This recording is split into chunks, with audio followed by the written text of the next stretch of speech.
I've done the math. This army has approximately 230,000 hit points, making it the highest hit point army in Clash of Clans history. Not only that, it's extremely powerful and so easy to use. What are you going to do?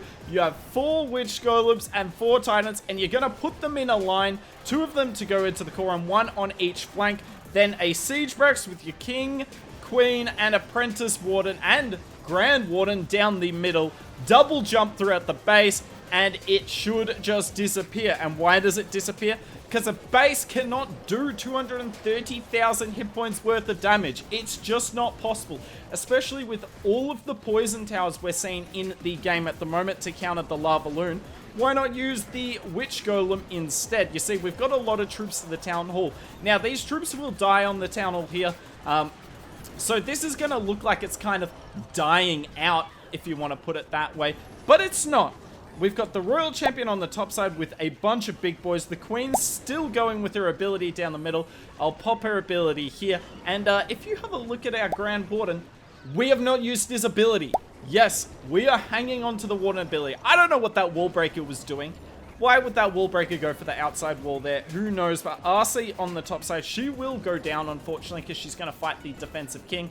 But she will get rid of most of the rest of the base, and our big boys on the bottom, and the Yeti and Titan from our CC. Yes, we're bringing a 5th Titan in our clan castle, as if we didn't have enough hit points with this army already. And we are going to swag that Warden ability. It doesn't look like an overkill, but anytime you swag a Warden ability with a smash attack, that's an overkill in my mind. This is the first of many triples I got in this war with this army. This base is perfect because we've got 4 anchor points for our Witch Golems, 4 defenses on the outside of the base for them. Then we put the Titans behind it, then spam everything else down the middle. Now, if you're wondering how I did the maths for this, it was very complicated, and a lot of it hinged on the Apprentice Warden following all the troops he should follow.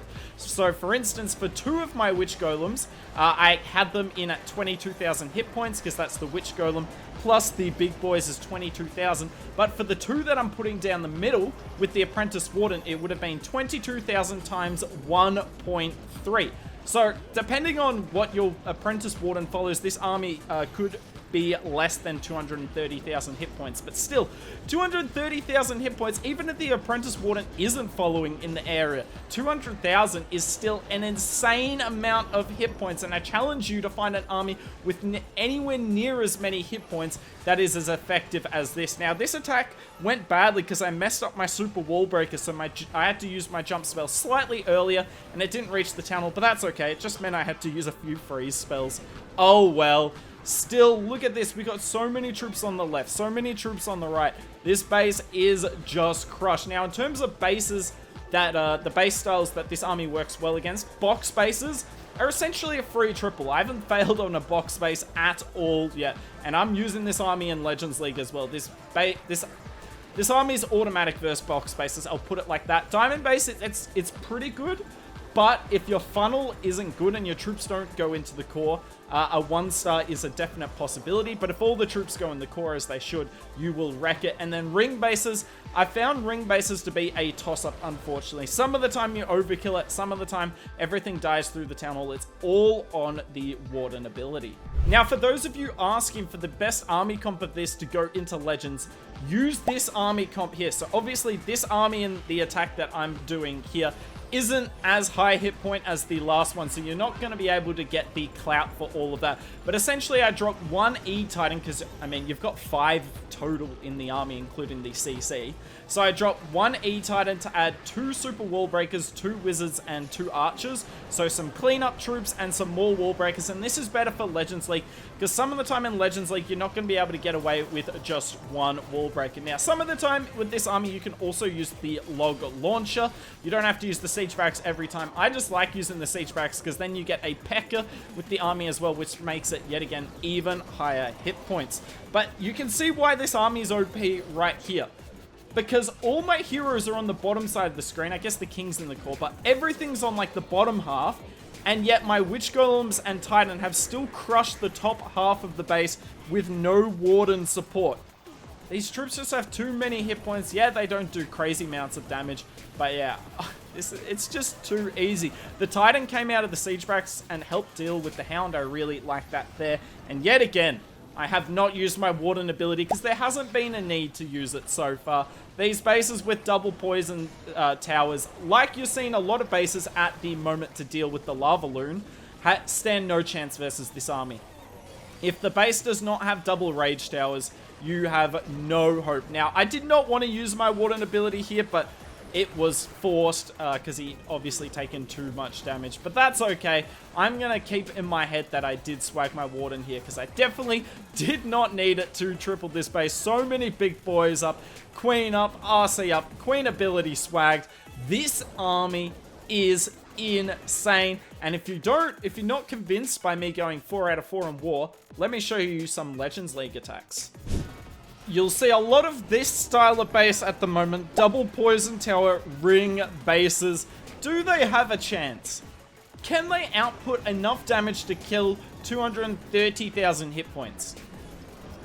The answer is no. Now you'll notice with this, with my Legends League army, I actually changed up my pets a little bit because I realized I could get higher HP pets as well to make this army even more tanky. So I've switched the Yak onto my King because the Yak has like 8,000 hit points or something. The Yak's super tanky. It also helps because I've only got one wall breaker with this army, so why not have the Yak in it?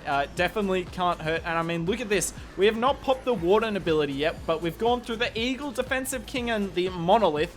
And the Warden ability goes off now. I use the jump to get to this Defensive Queen. My King's all the way in no man's land. But that's okay. He's going to tank for the RC. And this base is done. This base is done.